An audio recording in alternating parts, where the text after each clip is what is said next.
네, 안녕하세요. 주필승 투자연구소 소장 주필승입니다. 예, 9월 첫날부터 음봉이 좀 크게 나왔습니다. 상당히 좀 불안한 모습인데요. 최근 4년 동안 9월 달에는 지수가 하락하는 그런 모습을 보였습니다. 첫날부터 음봉이 나와서 상당히 좀 기분이 나쁜데 통계라고 해서 꼭 맞는 건 아니지만 일단 9월장은 좀 안 좋았다라는 거 여러분들이 좀 알고 가셨으면 좋겠습니다. 그런데 10월부터 12월 달에는 또 주가가 상승했어요. 지수가. 연말 기대감 이런 것들이 있어서 일단 하반기 특히 10월, 11월, 12월 달로 가면 갈수록 지수는 좀 올라왔다라는 게 통계입니다. 아무튼 뭐 믿는 건 아니지만 9월 달 지수가 안 좋았다라는 건 사실이에요.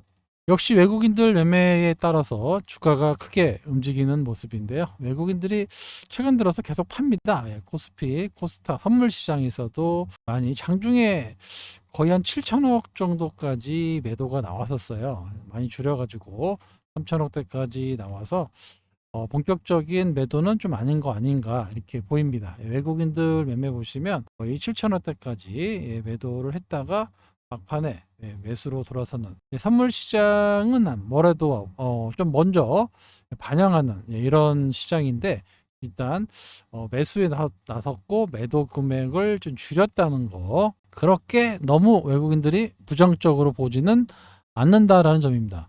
만약에 지수가 계속해서 크게 밀릴 것 같으면 7천억이 아니라 조 단위로 매도를 하거든요. 그런데 막판에 이렇게 외국인들이 매수에 나섰다라는 거는 조금 급락보다는 반등이 나오면서 좀 흔들 수 있다. 이렇게 볼 수도 있습니다.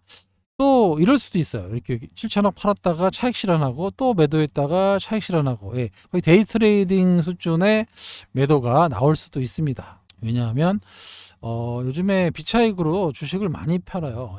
오늘도 3,600억, 전일에 4천억, 요때는 뭐 7천억 팔았잖아요. 이거 보시면은 뭐 1조 거의 5천억 정도의 매도가 순수하게 비차익이니까 순수하게 주식을 매도한 거거든요. 이런 점에서는 좀 빨리 정부가 양도세 문제 이런 것들을 해결해 줬으면 좋겠습니다. 트럼프가 계속해서 반도체까지 압박을 하면서 국내 반도체 기업들이 좀 많이 빠지는 그런 모습이 나왔습니다. 이 와중에 알테오제는 장중에 플러스 한 7%까지 올라갔다가 한 3%대 상승으로 마감을 했는데 꼬리를 달아서 좀 기분은 나빠요. 하지만 뭐 지금 넥스트 거래에서는 좀 올라가는 그런 모습을 보여주고 있는데 사실 이게 금요일 날 짱대 양봉이 나왔어야 돼. 이렇게 10%짜리가 이렇게 나왔어야 되는데 뭐 이틀 동안 올라가는 그런 모습이 나옵니다. 특허 문제, 거래소 이전 문제, 뭐 그동안 알테오젠을 누르고 있던 그런 악재들이 거의 다 해소가 됐기 때문에 당연히 50만 원을 향해서 가야 되는데 지수가 워낙 오늘 안 좋다 보니까 낙폭을 좀 줄이면서 상승폭을 좀 줄이면서 마감이 됐죠. 외국인이 오전에 많이 샀어요. 프로그램으로 많이 샀다가 금액이니까 30억으로 많이 축소가 됐고 개인이 오늘 580억 많이 팔았습니다. 이거를 기관이 많이 사갔는데요. 금융투자를 비롯해서 투신, 연기금, 사모펀드까지 전체적으로 알테오젠의 좀 우호적인 매수가 유입됐다라는 거. 종합지수가 빠지는 와중에도 알테오젠을 이렇게 전체적인 기관들이 많이 담아가고 있다라는 거. 이거는 상당히 좀 좋은 신호라고 볼 수가 있습니다. 하지만 외국인들이 좀 사줘야 돼요. 전에도 올라갈 때 보면 외국인 공매도가 지금 계속 나오고 있거든요. 공매도 한 매수가 나와야 이제 반등 폭이 좀 더 커지는데 지금 이제 기관들이 사고 여기서 추가적으로 슈팅이 나오려면 외국인의 매수가 좀 크게 유입돼야 상승 탄력도 좀 좋아지지 않겠느냐 이렇게 보입니다. 하반기 금리 인하, 특히 9월 달에 금리 인하 확률이 80%대 아직도 유지하고 있고 상당히 좀 확률이 높아지고 있습니다. 이번 주 금요일 날 비농업 고용 지표가 있죠. 지난번에 고용 지표가 상당히 안 좋아서 금리를 인하할 것이다라고 보는데 금요일 날 금리 향방이 정해져 있습니다. 그래서 이번에 나오는 비농업 고용 지수 요거에 따라서 거의 확정이 되지 않을까 이렇게 보입니다. 전체적인 분위기는 9월 달에 금리를 한 차례 내릴 것이다 라는 게 우호적으로 보이고 있습니다. 예, 요거는 예, 인베스트먼트 블로그를 참조해서 제가 좀 알려드리려고 이게 가져왔는데, 예, 그 특허 문제가 많이 나오잖아요. 할로자임의 특허가 만료가 되면 이제 시밀러 업체들이 개발해서 판매를 하면 뭐 알테오젠의 그 SC를 안 쓰는 거 아니냐 이렇게 돼서 문제가 되고 있는데, 그런 부분에 대해서 왜 바이오 애널들도 오해하고 이해를 깨끗하게 못하고 있는 점, 이 점을 정리하고자라는 이제 블로그 내용이 있어서 제가 오늘 말씀을 좀 드릴게요. 예, 할로자임 특허가 마치 2027년 만료가 되면 우후죽순처럼 바이오 시밀러 SC가 나오는 것처럼 오해하고 있는지 아니면 의도적으로 안티를 거는지는 모르겠지만, 이 점에 대해서 얘기를 한다는 거고요. 특허 전문가 정대표 변리사님이 정리를 해줬다라는 내용에 있습니다. 예, 뭐 복잡한 내용인데 간단하게 말씀드릴게요. 일단 할로자임은 A0라고 하고, 키트루다는 뭐 B0라고 할게요. 그러면 A0, B0 예, 이런 이제 중요 기술이 있으면 거기에 따른 수많은 특허가 포트폴리오로 구성됩니다. 그래서 여기 할로자임이 A1, A2, A3, A5 이렇게 계속 예, 특허와 관련되어 있는 포트폴리오가 많아요. 역시 워크 쪽에도 마찬가지죠. B1, B2, B3 계속해서 특허 포트폴리오가 구축되어 있습니다. 그러니까 이만큼 함부로 예, SC를 카피해 가지고 복제약을 만들 수 없을 정도의 이런 포트폴리오, 특허 포트폴리오, 예, 이걸 만드는 순간 예, 할로자임든 아니면은 뭐 알테오제 등은 특허 소송에 걸릴 수 있다라는 거예요. 예, 여기 보시면은 특허가 만료된다라고 해도 후발 업체가 SC를 기술을 쓰기가 어렵다. 예, 어려울 수 있고, 그리고 B 역시 마찬가지입니다. 함부로 후발 업체가 키트루다 바이오 SC 시밀러를 만들었다가는 예, 특허 소송에 걸릴 수가 있어요. 그래서 할로나 머크의 특허 포트폴리오를 기반으로 해서 예, 침해 소송이다, 특허를 침해했다라고 소송에 걸리면 또 엄청난 시간이 걸리잖아요. 그래서 매출을 단기간에는 올리기가 쉽지가 않다라는 겁니다. 그래서 결론적으로 말씀드리면, 후발업체가 만약에 할로자임의 그 SC 기술이 풀린다고 해도 바로 할 수가 없습니다. 그래서 최소 5년에서 7년 정도는 기다려야 된다라는 겁니다. 왜냐면 많은 특허가 좀 만료돼야 되니까. 예, 역시 뭐 기다리지 않고 예, 제품을 출시하기 노력하겠죠. 하지만 수많은 특허 포트폴리오가 있기 때문에 가처분이나 특허, 지금 할로자임 잘하잖아요 이거. 예, 그죠? 가처분, 침해 소송 이런 거 한단 말이에요. 그럼 또 오래 걸려요. 그래서 매출을 쉽게 내기가 예, 어렵다라는 거죠. 그래서 그 대표적인 그 바이오 시밀러 업체 산도즈가 예, 알테오젠하고 계약한 거예요. 예, 로열티 주고 SC 제형을 만들겠다. 그리고 자기들이 또 만든다고 해서 또 성공한다는 보장도 없고. 그런데 여기 보시면 알테오젠과 할로젠 비교가 안 되는 중에 하나가, 알테오젠만의 SC 제형 기술이 있단 말이에요. 약간 겹치는 부분이 없지 않아 있는데 예, 타입이 좀 있어서. 근데 알테오젠만의 SC 기술군이 있어요. 그래서 이 기술군이 예, ADC에도 이제 적용이 되고, 이중항체 예, 계속 말씀드렸습니다. 이중항체 적용이 되고, 그다음에 뭐 RNA, 그다음에 저분자 화합물, 이렇게 상당히 많은 분야의 SC 제형이 포함이 되는데, 이거를 거의 예, 알테오젠이 먹을 확률이 높아지고 있다라는 겁니다. 아직 알테오젠 SC와 관련해서 특허 이슈가 없어요. 왜냐하면 이렇게 예, 만드는 회사가 없기 때문에 나중에는 나올 수 있겠죠. 하지만 지금은 이제 모든 항암제의 대장은 키트루다입니다. 연매출 40조 원의 예, 키트루다인데, 차세대 항암제가 계속 나올 거예요. 아까 말씀드렸던 ADC, 이중항체, 뭐 이런 기술을 사용할 때 오롯이 SC 제형을 만들려면 알테오젠의 허락을 받고 예, 사용을 해야 됩니다. 예, 만료시한 2045년입니다. 결론이 나오고 있는데, 그래서 키트루다 SC가 대략 2033년도까지 독점적 지위를 유지하고, 그 이후에 차세대 항암제들이 시장이 커질 거 아니에요. 그렇죠? 예, 요럴 때 누가 먹느냐? 예, 알테오젠의 동무대가 된다는 겁니다. 그러니까 키트루다로 계속해서 로열티 받고 뭐 마일스톤 로열티 받아가지고 2030년 정도 되면 뭐 33년까지 되면 또 여기 이제 ADC 기업들이 지금 임상 1상 가잖아요. 예, 이렇게 해서 이중항체 기업들 이런 것들이 또 다시 차세대 항암제로 시장을 먹어간단 말이죠. 그럴 때 독점적으로 알테오젠의 또 동무대가 된다라는 겁니다. 예.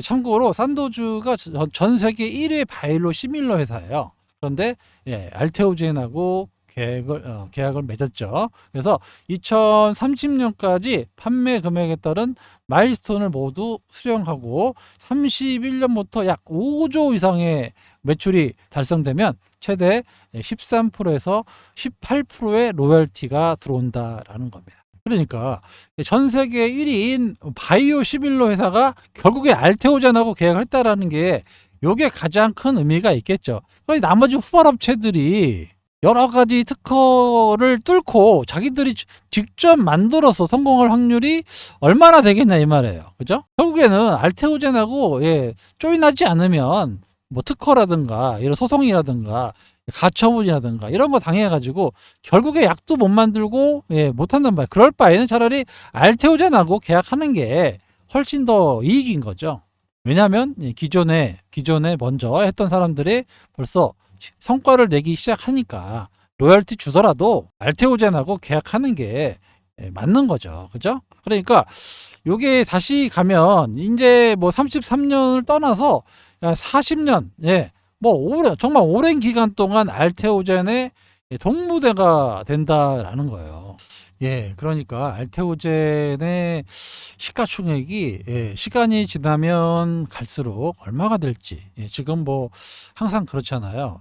올해 이제 키트루다 SC가 앞으로 벌어들일 금액을 땡겨가지고 주가에 이제 시총에 반영했다라고 이제 우기는 사람들이 많이 있는데 제 생각에는 뭐 이걸 이 정도 땡겨가지고는 될 게 아닌 게 앞으로 있을 수많은 차세대 항암제 시장도 땡겨와야죠 이렇게. 그죠? 왜냐면 이제 2026년부터 N2가 이제 일상이 이제 나오잖아요. 1임상이. 그러면 이런 것들이 또 2026년에 또 반영될 거고, 또 추가적인 기술 추출도 나올 거고, 회사에서는 연 한 2건 이상의 기술 수출이 나올 것이다. 왜냐하면 지금 물질 계약, MTA 계약한 데가 벌써 한 9군데 정도 되기 때문에 한 2건 정도는 나올 것이다. 보수적으로 잡아도. 그러면 한 3건도 나올 수 있고, 아무튼 이게 이제 계속 2026년, 27년, 28년에 꾸준하게 기술 수출이 나올 거라는 거예요. 그죠? 그러면 이 회사가 결국에 2030년에 끝나냐? 그것도 아니란 말이죠. 그죠? 거래소 이전할 거고, 매출도 꾸준하게 다른 회사들까지 로열티가 들어오니까 영업이익이 늘어날 거고, 그러면 이제 영업이익이 거의 이제 조단 1조에서 많게는 거의 2조 원대의 영업이익으로 형성이 되고, 한 5년 정도 된다. 33년, 35년 되면 거의 한 3조대도 나올 수 있을 것 같아요. 저는 한번 보여드렸죠. 이렇게 고성장하는 기업이에요. 저번에 누가 셀트리온은 공장이 있는데 알테오젠은 공장이 없기 때문에 위험하다라고 얘기하는 거 보니까 참 답답합니다. 아니 앞으로 돈 하나 안 들이고 예를 들어서 2045년까지 계속적인 돈이 들어오는 그런 기업인데 그러면 알테오젠은 놉니까? 그렇지 않아요. 지금 공장 또 건립하려고 생각하고 있잖아요. 그리고 또 차세대 기술인 하겠죠. 그러면서 그걸로 또 SC하고 접목해가지고 또 확장해 나갈 수 있고. 그러니까 이런 것들을 전혀 배제하지 않고 이 바이오 회사를 제조업으로 보는 제조업으로. 삼성 바이오로직스가 지금 대장이잖아요. 제조업이죠. 사실은 이거는 삼성 바이오로직스는 제조업입니다. 셀트리온 역시 제조업인 거죠. 이게 이렇게 로열티를 받는 기업이 없어요. 우리나라에 로열티로 1조 벌고 2조 벌고 있는 회사가 우리나라에 단 한 번도 없었습니다. 그러니까 이 가치를 가늠할 수가 없는 거예요.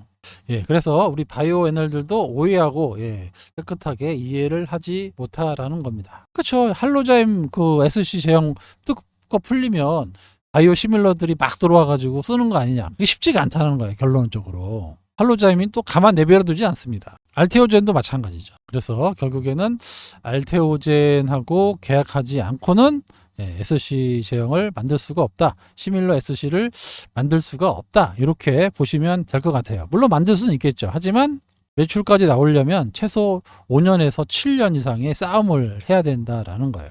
그러니 2027년에 풀리고 싸움하면 33년, 2년 이렇게 걸리는데 그때까지 출시 못한다라고 하면 그때는 벌써 다른 ADC 이중항체 쪽으로 또 성과를 내고 계속된 로열티가 들어올 수 있는 그런 기업이라는 거 여러분들이 꼭 기억해 주시기 바랍니다. 아까보다는 조금 올라요. 외국인들 없으면은 좀 올라갔다가 외국인들 들어오면 빠졌다가 계속 그렇습니다.